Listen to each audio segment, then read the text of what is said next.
Hey guys, welcome back to my YouTube channel unique classes. तो आज जो है हम एस्टेट को लेकर फिर से आए हैं। एस्टेट के हम प्रीवियस ईयर क्वेश्चंस जो हैं उनको सॉल्व कर रहे हैं बहुत अच्छी तरीके से।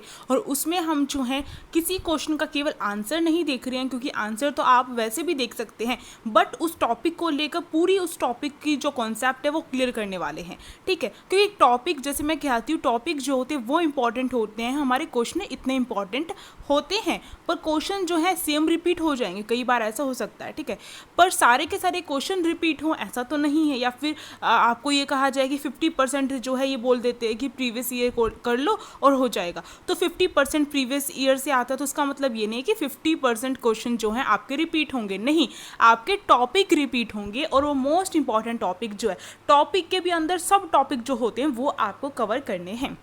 तो चलिए स्टार्ट करते हैं। और अगर आपने अभी तक प्रीवियस वीडियोस नहीं देखी है हमारी, तो प्लेलिस्ट को चेक कर सकते हैं, नीचे डिस्क्रिप्शन बॉक्स में बनाई हुई है। प्रीवियस ईयर की एस्टेट की मैंने अलग से बनाई हुई है, और साथ साथ में जो है कॉन्सेप्ट की वीडियोस जो है टॉपिक वाइज वो भी अलग से आती हैं आपके लिए, उसकी प्लेलिस्ट भी है। और टेलीग्राम ग्रुप का लिंक जो है वो भी डिस्क्रिप्शन बॉक्स में जाकर चेक कर सकते हो। 100 तक क्वेश्चन हम कर चुके हैं अपने कवर, और वो भी हमें, आपको पता होगा 100 तक जो क्वेश्चन है वो भी हमने किस टाइप से किए हैं, वो हमने जो है अपने 2022 का जो ये क्वेश्चन पेपर है ये कर रहे हैं, और 2029 का क्वेश्चन पेपर हम ऑलरेडी कर चुके हैं। तो आज जो है 100 क्वेश्चन तक हम कवर कर चुके हैं। अब उसके आगे क्वेश्चन देखते हैं। तो देखिए, नेक्स्ट क्वेश्चन हमारे सामने यहाँ पर ये है, मानव विकास रिपोर्ट को कौन प्रकाशित करता है। इंपॉर्टेंट क्वेश्चन है, ह्यूमन डेवलपमेंट रिपोर्ट जो होती है उसे कौन प्रकाशित करता है। पहला ऑप्शन कह रखा है BMI, दूसरा ऑप्शन है HDI, तीसरा ऑप्शन है UNDP, एंड फोर्थ ऑप्शन है वर्ल्ड बैंक। तो बताइए इसका, आप कमेंट बॉक्स में भी आंसर देते हुए जा सकते हैं, जिससे आपको पता चलेगा कि आपके अंदर कितनी क्षमता है। तो देखिए, मानव विकास रिपोर्ट जो होती है उसमें जो है UNO की तरफ से होता है ये मानव विकास रिपोर्ट, यानी कि जारी नहीं करती है। UNO के अंडर जो है बहुत सारी संस्थाएं बनी हुई हैं, उनमें से जो है रिपोर्ट जारी की जाती है। और ये इसलिए की जाती है कि मानव का डेवलपमेंट है वो किस, मतलब कि पूरे विश्व में जो मनुष्य हैं, जो मानव है, जो ह्यूमन है, उनका डेवलपमेंट किस हद तक हो रखा है और कहाँ तक हमें लेकर जाना है, कौन सा देश इसमें पिछड़ा हुआ है, कौन सा देश जो है इसमें आगे है, इन सब के बारे में जो है रिपोर्ट तैयार की जाती है। ठीक, तो यहाँ पर मानव विकास रिपोर्ट जो है हमारा UNDP जो है वो पब्लिश करता है। ठीक है, आपको ध्यान रखना है। तो यहाँ पर UNDP के बारे में थोड़ा सा जान लेते हैं कि UNDP क्या होता है। सबसे पहले बात UNDP के बारे में देख रहे हैं, तो क्योंकि इससे भी क्वेश्चन आ सकता है आपका। तो UNDP की फुल फॉर्म है आपकी संयुक्त राष्ट्र विकास कार्यक्रम। ठीक है, ये है आपकी UNDP की फुल फॉर्म। और अब अगर हम बात करें UNDP, अगर इंग्लिश में बात करें तो यूनाइटेड नेशंस डेवलपमेंट प्रोग्राम इसकी जो फुल फॉर्म है। और ये कब हुआ था, 1965 में जो है ये आया था UNDP। और ये क्या करता है, जो भी गरीब जो देश होते हैं या फिर जो गरीब तबका होता है, उन देशों को क्या करना है, उन देशों में से जो गरीबी है उसे ख़त्म करने का काम जो है UNDP का है। और ये जो है संयुक्त राष्ट्र जो है हमारा, उसका एक संगठन है, आपको ध्यान रखना है। तो UNDP के बारे में इतना ही देखना इनफ होगा। और विश्व बैंक यहाँ पर दे रखा है हमारे वर्ल्ड बैंक, तो वर्ल्ड बैंक के बारे में देख लेते हैं। जो वर्ल्ड बैंक है, आपको ध्यान रखना है, वर्ल्ड बैंक ये जो है आपका, ये कब प्रकाशित हुई, मतलब कब इसकी स्थापना हुई थी, 1944 में हुई थी। ध्यान रखना, इंपॉर्टेंट क्वेश्चन है ये आपका। वर्ल्ड बैंक जुलाई 1944 में हुई थी। तो यही यहाँ पर इतना याद रखो। और मुख्यालय पूछ लिया जाता है कई बार, तो वॉशिंगटन जो DC है अमेरिका के अंदर, उसमें इसका मुख्यालय है। तो इतना जानना इनफ होगा आपके लिए। और पहली बार जो मानव विकास रिपोर्ट है वो कब जारी की गई, ये भी ध्यान रख लो। पहली बार अगर हम मानव विकास रिपोर्ट की बात कर रहे हैं, तो फर्स्ट टाइम जो है मानव विकास रिपोर्ट जो है वो जारी की गई थी 1990 में। किसने की थी, 2 देश थे, आपको ध्यान रखना है, 2 देश थे।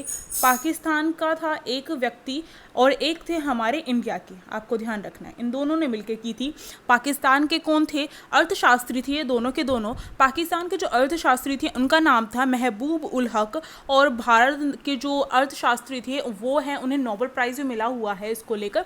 और बहुत ज़्यादा उनकी जो थ्योरीज़ वगैरह है इकोनॉमिक्स में, अगर आप आगे जाकर पढ़ते हैं तो आपको पता चलता है उनके लिए जो है इकोनॉमिक्स में जो बहुत बड़ा रोल है वो है अमर्त्य सेन। तो ये बात आपको ध्यान रखनी, इन दोनों ने मिलकर 1990 में जो मानव विकास रिपोर्ट है वो जारी की थी, फर्स्ट टाइम मानव विकास रिपोर्ट। चलिए नेक्स्ट क्वेश्चन देखते हैं। अगला क्वेश्चन यहाँ पर पूछा गया है, जनगणना 2011 के अनुसार किस राज्य या फिर केंद्र शासित प्रदेश में कुल जनसंख्या में मुस्लिम धर्म, देख लीजिए, हाईलाइट कर लीजिए, मुस्लिम धर्म के लोगों का प्रतिशत सर्वाधिक है। यानी कि मुस्लिम धर्म के जो लोग हैं कौन से राज्य या फिर कौन से केंद्र शासित प्रदेश में रहते हैं, वो पूछा गया है जनगणना 2011 के अकॉर्डिंग। तो पहला ऑप्शन है यहाँ पर असम, दूसरा ऑप्शन है जम्मू कश्मीर, तीसरा ऑप्शन है लक्षद्वीप और चौथा ऑप्शन है हमारा केरल। यहाँ पर मैं अगर बता दूँ तो जो आपका केरला है वो आपका एजुकेशन के लिए जो है, एजुकेशन जो है सबसे ज़्यादा केरला में पाई जाती है, तो ये बात आपको ध्यान रखना है केरला की। और यहाँ पर अगर हम बात करें तो यहाँ पर मुस्लिम धर्म को लेकर पूछा गया कि सबसे ज़्यादा पीपल कहाँ पर मिलते हैं, तो लक्षद्वीप में सबसे ज़्यादा पाए जाते हैं और ये जो है 2011 की जनगणना के अकॉर्डिंग है। तो लक्षद्वीप आपका जो थर्ड ऑप्शन है वो करेक्ट हो जाएगा। लक्षद्वीप के बारे में अब हम थोड़ा सा जान लेते हैं। यहाँ पर लक्षद्वीप अगर बात करें तो ये क्या है, हमारा केंद्र शासित प्रदेश है, आपको ध्यान रखना है, ठीक है। ये हमारा केंद्र शासित प्रदेश है और ये क्या है, ये 1 लाख जो द्वीप है उनसे, इसका मतलब शाब्दिक अर्थ देखिए लक्षद्वीप का, तो इसका मतलब ये 1 लाख द्वीप। और ये हमारा जो अरब सागर है, अरब सागर में स्थित है। और इसका जो अगर कहे कि जो ये नाम है, पहले लक्षद्वीप नहीं हुआ करता था, पहले इसका जो नाम था वो लक्काद्वीप हुआ करता था, आपको ध्यान रखना, लक्काद्वीप हुआ करता था। अब जो है लक्षद्वीप कर दिया गया, और कब किया, 1 नवंबर 1973 में किया था। तो ये भी थोड़ा सा मैं इसके बारे में बता रही हूँ। और इसकी राजधानी की बात करें तो कवरत्ती इसकी जो राजधानी है। बस इतना इनफ होगा, मैंने जैसे कहा है हम सारी चीज़ें देखते हुए चलेंगे। अब चलिए नेक्स्ट क्वेश्चन अपना है, देखो नेक्स्ट क्वेश्चन पूछा गया, लोकतंत्र ऐसी शासन पद्धति है जिसमें अंतिम सत्ता इनके हाथों में होती है। तो लोकतंत्र, लोगों का तंत्र, सिंपल सी बात है। अब्राहम लिंकन जो है उन्होंने भी बताया। और अब जैसे कि मैं आपको बता दूं कि लोकतंत्र की संस्थाओं को लेकर कार्यपालिका होती है, उसमें विधायिका होती है और न्यायपालिका होती है, उसको लेकर मैंने वीडियो अपलोड करने स्टार्ट कर दी है। और अगर अभी तक नहीं देखी है तो आप देख सकते हैं, एस्टेट के पॉइंट ऑफ व्यू से बहुत ज़्यादा इंपॉर्टेंट है वो वीडियो। तो अब देखिए, लोकतंत्र जैसे कि आप इतना याद रखिए, लोगों के द्वारा जो शासन होता है वो लोकतंत्र के अंदर होता है। तो यहाँ पर ऑप्शन देखिए, पहला यहाँ पर बताया गया है कि भीड़, दूसरा जनता, तीसरा राजनेता और चौथा लोक सेवा। तो देखिए, लोगों के द्वारा शासन होता है यानी कि जनता, जनता क्या करती है, जनता से चुनी हुई जो सरकार होती है वो जाती है और वो उसी के द्वारा क्या होता है, शासन होता है। या तो डायरेक्ट होगा जनता के द्वारा या फिर इनडायरेक्ट होगा। लोकतंत्र जो है उसमें लोगों के द्वारा पसंदीदा जो सरकार होती है वो जाती है। तो यहाँ पर हमारा ऑप्शन नंबर कौन सा है, सेकंड ठीक होगा, क्योंकि इन्होंने पूछा है सत्ता किसके हाथ में होती है। अगर जनता चाहे तो अगली बार जो है उस सरकार को हटा भी सकती है, या फिर 5 साल का कार्यकाल पूरा किए बिना भी उस सरकार को क्या कर सकती है, हटा सकती है। तो ये लोगों की, यानी कि लोग ही डिसाइड करते हैं, जनता ही डिसाइड करती है। तो हमारा ऑप्शन नंबर सेकंड यहाँ पर करेक्ट हो जाएगा। अब देखिए नेक्स्ट क्वेश्चन हमारा है, नेक्स्ट क्वेश्चन में हमसे पूछा गया है कि निम्नलिखित में से भारतीय जो बहुराष्ट्रीय कंपनी है समूह का जो चयन है हमें करना है।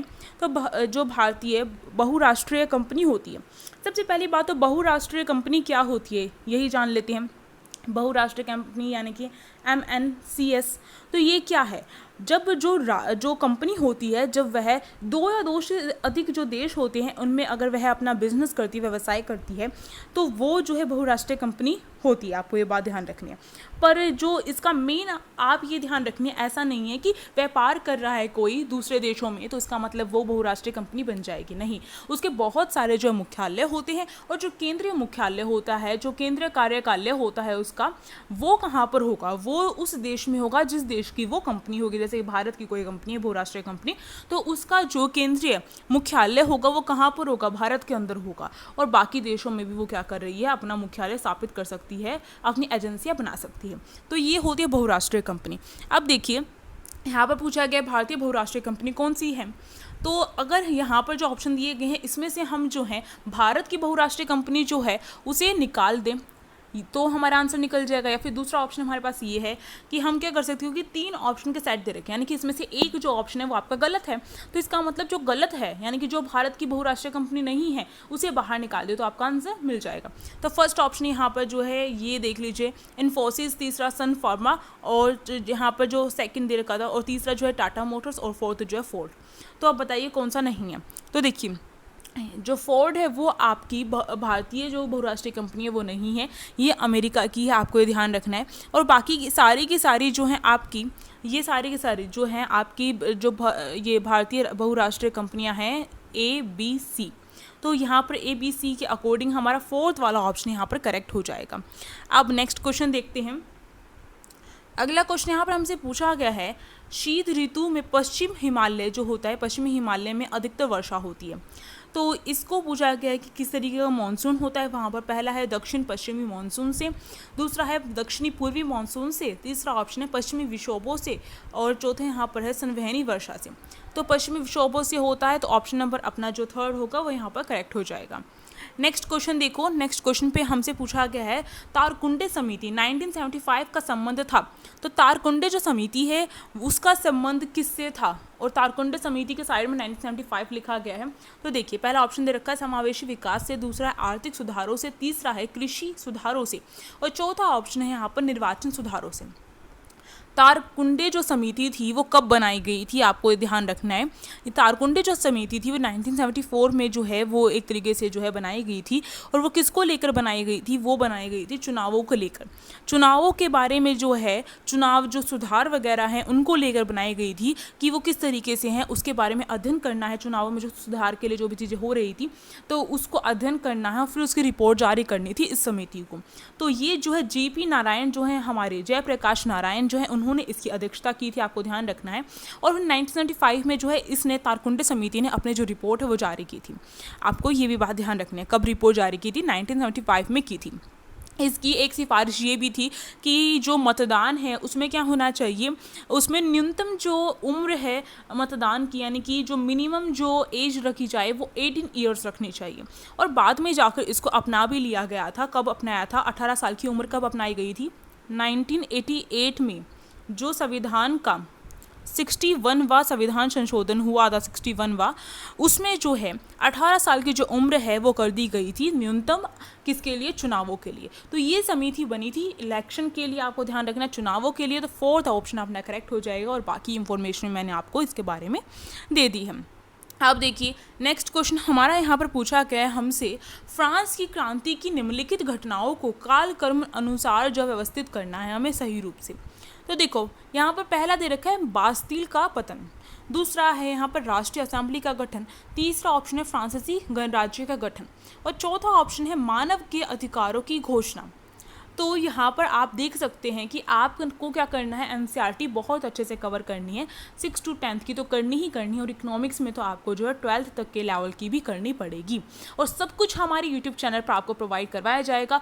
बस जो है, जैसे मैं आपके लिए मेहनत कर रही हूँ, मैं चाहती हूँ कि मेरी मेहनत ऐसे मतलब कि 2-4 बच्चों के लिए जो मैं मेहनत करूँ, ऐसा तो नहीं है ना। आप भी अगर मेहनत कर रहे हो तो कुछ पाने के लिए कर रहे हैं कि हाँ भाई, कम से कम जो व्यूज़ हैं वो ठीक ठाक तो आ जाएँ। तो इसलिए मेहनत की जा रही है मेरी तरफ से भी कि ज़्यादा से ज़्यादा जो लोग हैं उनके पास जो है वीडियो पहुंच सके, जिससे सबका जो है लाभ हो सके। क्योंकि कोचिंग में पैसे देने से कोई फ़ायदा नहीं है, पढ़ना तो खुद ही पड़ेगा आपको, ठीक है, सेल्फ स्टडी करनी पड़ेगी। तो इसी बात पर शेयर कर सकते हैं आप इस वीडियो को, और सब कुछ करवाया जाएगा इस यूट्यूब चैनल पर। तो आप सब्सक्राइब कर सकते हैं हमारे यूट्यूब चैनल को, और बेल आइकन को प्रेस कर लीजिएगा जिससे कोई भी नोटिफिकेशन ना छूटे। अब देखो, फ्रांसीसी क्रांति, अगर मैं कहूँ DSSB की जो मैंने करवाई थी तैयारी, उसकी वीडियोस को कवर कर लोगे तो आपका मोस्टली जो सिलेबस है वो कवर हो जाएगा, ठीक है। मतलब कि हम कह सकते हैं, मतलब DSSB की मैंने पूरा का पूरा तो नहीं करवाया था, पर कुछ % बहुत हद तक करवा रखा है मैंने उनका। तो वो जो वीडियोस देख लोगे उससे भी आपके बहुत सारी चीज़ें यहाँ पर कवर होने वाली हैं, तो उसे भी देख सकते हो। और साथ साथ में मैं तो करवा ही रही हूँ आपके लिए। तो देखो, फ्रांस की जो क्रांति है वो कब से लेकर कब तक की हुई थी, आपको ये ध्यान रखना है। अगर हम वर्ल्ड में देखो, विश्व में देखो, तो सबसे सबसे सबसे महत्वपूर्ण घटनाएं जो फ्रांसीसी क्रांति में हुई है, और उसके द्वारा जो है बहुत सारी चीज़ें जो हैं विश्व ने अपनाई है, जैसे कि स्वतंत्रता हो गया, बंधुत्व हो गया। ये जो सिद्धांत है ये कहाँ से, फ्रांसीसी क्रांति के थ्रू आए हैं। स्वतंत्रता, समानता, बंधुत्व का जो सिद्धांत है, ठीक। इसके साथ साथ जो है एक तरीके से जो इलेक्शन वगैरह हैं उनको लेकर भी जो है यहीं से आया है। तीसरी बात जो आपको पता होगी कि जो ये विधायिका, कार्यपालिका, न्यायपालिका, ये जो डिस्ट्रीब्यूट किया जाता है, शक्तियों का विभाजन किया जाता है, उसके बारे में भी जो है फ्रांस के एक मॉन्टेस्क्यू थे, उन्होंने ही कहा था, तो वहाँ से ही आया है। तो ये फ्रांस की क्रांति बहुत इंपॉर्टेंट है, और मैं आपको कहूँगी केवल कुछ क्वेश्चन करने से नहीं होगा, आपको जो है एस्टेट के सारे क्वेश्चन कवर करने की कोशिश करनी पड़ेगी, और वो जो है मैंने करवा रखे, तो आप उन्हें भी देख सकते हैं, लिंक जो है डिस्क्रिप्शन बॉक्स में ही होगी। अब देखो फ्रांसीसी क्रांति जो है सबसे पहले क्या हुआ था, सबसे पहले अगर मैं मोटा मोटा अगर आपको बताऊं तो यहाँ पर मैं बता रही थी आपको फ्रांसीसी क्रांति कब से लेकर कब तक की हुई है। तो ये जो है 1789 से जो है 1799 तक जो है इसका माना जाता है, इसकी क्रांति की घटनाएं मानी जाती है। अगर मैं मोटा मोटा बताऊं तो इसमें क्या हुआ था, सबसे पहले जो राष्ट्रीय असेंबली बनी थी उसने जो है ये ठाना था कि जब तक जो है हम फ्रांस का एक अलग से संविधान नहीं बना देंगे जिससे राजा की शक्तियाँ कम ना हो जाए, लुई 16वां था उस टाइम पर राजा, तो राजा की शक्तियाँ जब तक कम ना हो जाए ऐसा संविधान नहीं बना लेंगे तब तक जो है हम चैन से नहीं बैठेंगे और हमारी राष्ट्रीय असेंबली भंग नहीं होगी। इसके बाद राष्ट्रीय असेंबली भंग होगी तो इस तरीके से लगातार चलता रह रहा था प्रोसेस, ठीक। तो जो राष्ट्रीय असेंबली थी सबसे पहले बनी थी जिससे जो है नेशनल असेंबली भी कहा जाता था। उसके बाद राष्ट्रीय असेंबली या नेशनल असेंबली ने क्या किया, जो बास्तिल का जिला था वहाँ पर जाकर जो है उसका पतन कर दिया, क्योंकि सबसे घृणा का जो क्षेत्र रहा है फ्रांस के लिए वही रहा है, फ्रांस वासियों के लिए, क्योंकि वहाँ पर जो भी राजा का विरोध करता था उसे जो है इस बास्तिल के जो एक किला था इसमें जाकर जो है बंद कर दिया जाता था। एक तरीके से हम कह सकते हैं ऐसी जेल थी वहाँ पर बास्तिल के ज़िले में। तो इसलिए सबसे पहले जो है इसका पतन किया गया लोगों के द्वारा।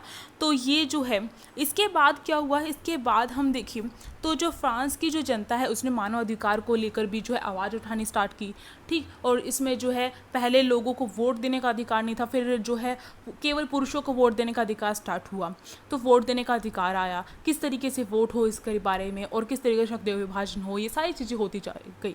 और जो लुई 16वां है उसे फांसी दी गई, उसके बाद जो है उसकी पत्नी को फांसी दी गई। और लास्ट में अगर हम देखें तो लास्ट में जो हमारा रहा है इसका नेपोलियन जो बोनापार्ट है उसने जो है 1799 में जो नेपोलियन बोनापार्ट है उसने बहुत बड़ा नेतृत्व किया था अपना। और जब नेपोलियन बोनापार्ट जो है उसकी मृत्यु हो गई थी युद्ध में, तो उसके बाद जो है ये फ्रांस की जो क्रांति है वो वहाँ पर समाप्त होती है। तो ये बहुत बड़ी घटना रही है और बहुत इंपॉर्टेंट है वर्ल्ड हिस्ट्री को लेकर, और बार बार क्वेश्चन पूछे जाते हैं एस्टेट को। केवल मैंने मोटा मोटा बताया है वो इसलिए बताया क्योंकि यहाँ पर जो है काल कर्म हमसे पूछा गया है। तो मैं आपको कहूँगी कि आपको हर एक चीज़ जो है बहुत अच्छे तरीके से पता होनी चाहिए फ्रेंच रेवोल्यूशन को लेकर, तो उसके लिए आपको वीडियो देखनी पड़ेगी। मैं लिंक डिस्क्रिप्शन बॉक्स में दे दूँगी, आप जाकर देख सकते हैं। तो देखिए अगर हम पहले लगाएं तो नेशनल असेंबली पहले बनी थी, फिर हमारा बास्तिल का जिले का पतन हुआ था, फिर मानव अधिकार मिला था, और उसके बाद जो है हमारा फ्रांसी जो गणराज्य है उसकी स्थापना हुई थी। कुछ इस तरीके से था। तो यहाँ पर हमारा कौन सा ऑप्शन करेक्ट होगा, हमारा ऑप्शन जो है बी पहले आएगा। तो देखो बी किस में है, ये दो ऑप्शन तो कट हो गए क्योंकि बी पहले नहीं है, तो बी इन दोनों में है। फिर इसके बाद हमारा ए आएगा, तो देखो फर्स्ट ऑप्शन अपना यहाँ पर कट हो जाता है और सेकंड ऑप्शन अपने यहाँ पर करेक्ट होगा। इस तरीके से आप देख सकते हैं ऑप्शन कौन सा करेक्ट होगा आपका। नेक्स्ट क्वेश्चन देखते हैं। अगले क्वेश्चन में हमसे पूछा गया है यहाँ पर कांग्रेस के किस अधिवेशन में पूर्ण स्वराज्य की मांग को औपचारिक रूप से मान लिया गया था। बहुत इंपॉर्टेंट क्वेश्चन है, बार बार पूछा जाता है, हर एग्जाम में पूछा जाता है। तो देखो कांग्रेस का कौन सा अधिवेशन, तो कांग्रेस को आपको सारे करने हैं। और कांग्रेस पार्टी कब बनी थी ये भी ध्यान रखो आप। कांग्रेस पार्टी जो है 1885 में बनी थी। किसने नेतृत्व किया था वो आप मुझे कमेंट बॉक्स में जो है कमेंट करके बताओ, ठीक है। अब देखो कांग्रेस का जो अधिवेशन है सारे के सारे इंपॉर्टेंट है, वो आपको कर लेने हैं, और उसकी मैंने ऑलरेडी वीडियो अपलोड की हुई है। हालांकि वो DSSB के लिए, पर आप भी उसे कर सकते हैं, आपके लिए भी सेपरेट वीडियो बना दी जाएगी, डोंट वरी, बस आप जो है हमें सपोर्ट करें। अब देखो जो कांग्रेस का जो अधिवेशन है जिसमें पूर्ण स्वराज की जो मांग है वो रखी गई थी, वो कौन सा था। फर्स्ट यहाँ पर ऑप्शन दे रखा है कलकत्ता 1929, दूसरा ऑप्शन है कलकत्ता लाहौर 1929, और तीसरा ऑप्शन है लाहौर 1930, और चौथा यहाँ पर दे रखा है कराची 1930। तो देखो जो लाहौर अधिवेशन था 1929 उसमें ही क्या हुआ था, पूर्ण स्वराज की जो मांग है वो रखी गई थी। तो इसमें कुछ कई नई चीज़ें हुई थी जो बहुत बहुत इंपॉर्टेंट है लाहौर अधिवेशन को लेकर। सबसे पहली बात जो है एक युवा जो नेता है उसने अध्यक्षता करी थी कांग्रेस अधिवेशन की, और वो कौन थे, जवाहरलाल नेहरू थे। तो जवाहरलाल नेहरू ने पहली बार जो है कांग्रेस अधिवेशन की अध्यक्षता की थी, तो वो कौन से उसमें की थी, लाहौर 1929 में की थी, ठीक है। दूसरी बात पूर्ण स्वराज की मांग जो है यहाँ पर हुई थी, यानी कि पूर्ण रूप से स्वतंत्रता चाहिए भारत को, ये मांग यहाँ पर रखी गई थी, और इसके लिए हम क्या करेंगे, पूरी कोशिश करेंगे, ये बात कही गई थी। तो ये सेकंड चीज़ हुई थी। थर्ड चीज़ आपको ध्यान रखनी है, इसी लाहौर अधिवेशन में क्या हुआ था, इसमें जो है ये मांग रखी, इसमें जो है ये ऐलान किया गया था कि अब से क्या होगा, हर 26 जनवरी 1930 को क्या है, स्वतंत्रता दिवस के तौर पर हम मनाएंगे। और इसी वजह से जो है 26 जनवरी को हर साल जो है हम मनाते हैं अपना, ठीक है, गणतंत्र दिवस। आपको ध्यान रखना है। तो ये जो कुछ चीज़ें जो है ये डिसाइड की गई थी, तो ये इसी अधिवेशन के अंतर्गत हुआ था। नेक्स्ट क्वेश्चन देखिए, एक अर्थव्यवस्था की निम्नलिखित में से कौन सी केंद्रीय समस्या नहीं है। तो केंद्रीय समस्या के बारे में है, और ये क्वेश्चन मैं आपको सही बताऊं तो ये क्वेश्चन जो है पहले 11th क्लास में हुआ करता था, जो बुक थी इंडियन इकोनॉमी, अब वो 12th में कर दी गई है एनसीईआरटी की। तो ये बात आपको ध्यान रखनी है, इंडियन इकोनॉमी का जो फर्स्ट चैप्टर है वहीं से क्वेश्चन पूछा गया है, ठीक है। एक अर्थव्यवस्था की कौन सी केंद्रीय समस्या नहीं है, ये पूछा गया। सबसे पहली बात, केंद्रीय समस्या कौन कौन सी होती है। कोई भी जो है अर्थव्यवस्था है उसमें हमारा पूंजीवाद भी आ सकता है, समाजवाद भी आ सकता है, और हमारी मिश्रित अर्थव्यवस्था भी आ सकती है। और इन तीनों में हमारी अर्थव्यवस्था अलग अलग होती है, उनकी सोचने का जो ढंग है वो अलग अलग होता है, पर इन तीनों में जो क्वेश्चन होता है वो सेम होता है। जब भी आप किसी भी कुछ भी उत्पादन करना चाहते हैं, कुछ भी प्रोडक्शन करना चाहते हैं, तो उसके लिए 3 क्वेश्चन आपके सामने होते हैं। कौन कौन से आपके पास क्वेश्चन होते हैं? क्या उत्पादन करना चाहिए, कैसे उत्पादन करना चाहिए, और किसके लिए उत्पादन करना चाहिए। ये 3 क्वेश्चन होते हैं। तो देखो यहाँ पे पहले रखा है क्या उत्पादन किया जाए, दूसरा है कैसे उत्पादन किया जाए, और तीसरा किसके लिए उत्पादन किया जाए। थोड़ा सा मैं यहाँ पर एक्सप्लेन कर सकती हूँ, पर डीप में एक्सप्लेन करूँगी तो बहुत टाइम लग जाएगा, क्योंकि टॉपिक जो है बहुत डीप में एक्सप्लेन करने वाला है, तो उसको मैं सेपरेट ही बनाऊँगी आपके लिए, तो आप उसे देखिएगा। तो देखो क्या उत्पादन किया जाए, यानी कि कोई भी अर्थव्यवस्था सबसे पहले ये देखते हैं कि क्या उत्पादन करना है उसे। या इसका मतलब यहाँ पर ये है कि क्या उत्पादन, मतलब कि जो प्रोडक्शन है वो क्या करना चाहिए, उन्हें क्या प्रोडक्ट बनाना चाहिए जिससे जनता जो है, पूंजीवाद में देखा जाएगा कि जिससे जनता जो है अधिक से अधिक खरीदे, जिसकी वजह से उन्हें लाभ होगा, ठीक है। समाजवाद में जो भलाई को देख कर देखा जाएगा कि जो जनता है वो क्या, मतलब कि उसे किस चीज़ की ज़रूरत है, उसको पूरा करने के लिए बनाया जाएगा उत्पाद। और जो मिश्रित अर्थव्यवस्था है उसमें दोनों चीज़ों को ध्यान में रखा जाएगा। तो ये हो गया। अब देखो कैसे उत्पादन किया जाए, यानी कि किस तरीके से उत्पादन करना होगा कि जो लोग हैं लोगों का भला हो सके। ये समाजवाद और मिश्रित अर्थव्यवस्था में जो है सरकार देखती है कि लोगों का भला हो सके, किस तरीके से उत्पादन करें हम, ठीक। पर जो पूंजीवाद है उसमें ऐसा नहीं देखा जाए। पूंजीवाद में देखा जाता है किस तरीके से उत्पादन करें कि हमें जो है अधिक से अधिक लाभ हो और कम पूंजी हमारी खर्च हो। तीसरा देखो किसके लिए उत्पादन किया जाए, यानी कि जो जनता है वो कौन सी टारगेट होनी चाहिए। पूंजीवाद का देखेगा कि कौन सी वस्तु की मांग चाहता है। अब वो उसमें ये भी देखेगा कि अगर मानो वो उसने देखा कि ये वस्तु है, क्रीम है, क्रीम जो है आजकल लोग बहुत लगाना पसंद करते हैं। अब पूंजीवाद में जो मार्केट है पूंजीवाद की, वो ये देखेगी कि वो जो क्रीम है, वो फीमेल जो है वो ज़्यादा लगाती है, मेल ज़्यादा लगाते हैं, उसके लिए वो डाटा भी करवा सकते हैं कलेक्ट, ठीक। तो इसके बाद ही वो डिसाइड करेगा कि वो मेल के लिए क्रीम निकालेगा या फिर फीमेल के लिए निकालेगा। इस तरीके से वो देखेगा। और इसमें समाजवाद और मिश्रित अर्थव्यवस्था में अगर हम सरकार की बात करें, मिश्रित अर्थव्यवस्था में, क्योंकि मिश्रित में तो दोनों आ जाते हैं, पूंजीवाद प्लस में सरकार। तो मिश्रित अर्थव्यवस्था में ये देखा जाएगा किस तरीके से जो लोग हैं, मिश्रित और समाजवाद में ये देखा जाए किस तरीके से जो जनता है वो जो है उस जनता को किस चीज़ की ज़रूरत है, और जनता को किस चीज़ की ज़रूरत से उसकी जो गरीबी है उसको दूर किया जा सके। तो इसके लिए हमें किस चीज़ का उत्पादन करना चाहिए, किसके लिए उत्पादन करना चाहिए, कौन सी जनता के लिए उत्पादन करना चाहिए, यानी कि बीपीएल वालों के लिए उत्पादन करना चाहिए या बीपीएल से नीचे वालों के लिए करना चाहिए, बीपीएल से ऊपर के लिए करना चाहिए। तो इस तरीके से समाजवाद में देखा जाएगा, मिश्रित में दोनों चीज़ आ जाएगी, पूंजीवाद प्लस में समाजवाद दोनों आ जाएगा। तो यहाँ पर मैंने मोटे तौर पर सब कुछ आपको एक्सप्लेन कर दिया इस क्वेश्चन का, बट फिर भी मैं आपको ये कहूँगी कि अलग से जो अर्थव्यवस्था की जो वीडियो होगी वो आपको देखनी पड़ेगी, जिससे आपका और भी जो क्वेश्चन है वो कवर होने वाले हैं। अब देखो लास्ट क्वेश्चन देखेंगे इस वीडियो को। देखिए लास्ट क्वेश्चन है, तो इसी नाम पर फटाफट से इस वीडियो को शेयर कर सकते हैं आप, और टेलीग्राम ग्रुप को ज्वाइन करके और इस चैनल को सब्सक्राइब कर सकते हैं। तो देखो लास्ट क्वेश्चन, भारत में मौद्रिक नीति बनाई जाती है। तो भारत में जो मौद्रिक नीति है, सबसे पहली बात जो मौद्रिक नीति है वो क्या होती है। मौद्रिक नीति जो होती है वो धन को लेकर होती है। जो बैंक जो मनी जो है वो जारी करते हैं, करेंसी जारी करते हैं, उसको लेकर होती है। अगर करेंसी जो है मार्केट में ज़्यादा चली जाएगी तो इससे क्या होगा, इससे जो महंगाई बढ़ जाएगी। अब मार्केट में ज़्यादा जो है पैसे गए हैं, धन गया है, तो इसका मतलब क्या है, आपके पास ज़्यादा मनी आ गई है। अब ज़्यादा मनी आ गई है तो आप क्या करेंगे, जो आपको चीज़ें खरीदनी थी वो आप खरीदने के लिए भागेंगे, ठीक है, हाँ वो चीज़ें खरीदेंगे। अब मानो कोई भी ब्रेड बना रहे हो, आप सबको ब्रेड लेनी है, तो तो जो ब्रेड बनाने वाली कंपनी है वो तो सीमित ही बना रही है ना, उसे नहीं पता ना एकदम से मनी मार्केट में ज़्यादा आ जाएगी तो सब उसे खरीदने के लिए आएंगे। अब सीमित चीज़ है तो उसे जो है वो क्या करेगी, उस ब्रेड का रेट पहले 10 रुपये था, अब उसे बढ़ाकर क्या कर देगी, 20 रुपये कर देगी बढ़ाकर। तो ये किस लिए किया उसने कि उसके पास सीमित प्रोडक्ट है पर खरीदने वाले ज़्यादा हैं और पैसे भी लोगों के पास हैं, तो जो ज़्यादा कर दिया उसने रेट, अब कुछ लोग पीछे हट जाएंगे और कुछ लोग उसको लेंगे तो महंगाई बढ़ गई। तो ये होता है। तो ये मौद्रिक नीति जो होती है वो बनानी इंपॉर्टेंट होती है। अगर मनी का फ्लो अगर ज़्यादा हो गया तो क्या प्रॉब्लम हो जाएगी इस तरीके से, और मनी का फ्लो अगर मार्केट में ज़्यादा हो गया है तो उसे किस तरीके से रोका जाए, उसके लिए जैसे कर वगैरह है वो बढ़ा दिए जाते हैं। तो बहुत डीप में कॉन्सेप्ट होता है ये, तो आपको मनी वाले में ही आपको बहुत अच्छे तरीके से समझ में आएगा। तो मैं यही कह रही हूँ, बैंक वाला भी आपको करना पड़ेगा टॉपिक अच्छे तरीके से, वो भी मैं आपको करवाऊंगी, डोंट वरी।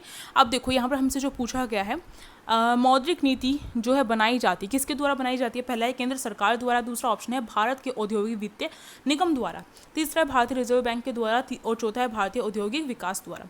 तो देखो जो भारतीय हमारा आरआरबी होता है वो जो है वही बनाता है आपका, आरआरबी नहीं बोलते, आरबीआई है ये हमारा, रिजर्व बैंक ऑफ इंडिया। तो यही जो है यही बनाता है मौद्रिक नीति। तो थर्ड ऑप्शन अपना यहाँ पर करेक्ट हो जाएगा। और इसी के साथ आज की जो वीडियो यहीं पर मैं जो है रोक रही हूँ, क्योंकि ज़्यादा अगर आपको कॉन्सेप्ट समझा दिए तो आपके ऊपर से चले जाएंगे। और मैं फिर से कहूँगी आप साथ साथ में नोट्स बनाइए। अगर नोट्स बनाने के लिए वीडियो दोबारा देखनी पड़ रही है तो कोई बात नहीं, दोबारा देखो, रिविज़न हो रही है, ठीक। स्क्रीनशॉट तो आप यहाँ पर ले नहीं सकते क्योंकि मैं नोट्स तो प्रोवाइड करे नहीं है, क्योंकि इतना टाइम नहीं होता कि मैं आपके लिए नोट्स ही प्रोवाइड करूँ और फिर आपसे अलग से टॉपिक भी कवर करवाऊँ आपकी। तो इसलिए जो है ऑरली मैं आपको बता रही हूँ और आप लिखिए, आप लिखेंगे तो ही आपका होगा। स्क्रीनशॉट का क्या है, वो तो आपकी जो फोटोज़ की गैलरी होगी उसमें जाकर सेव हो जाएगा।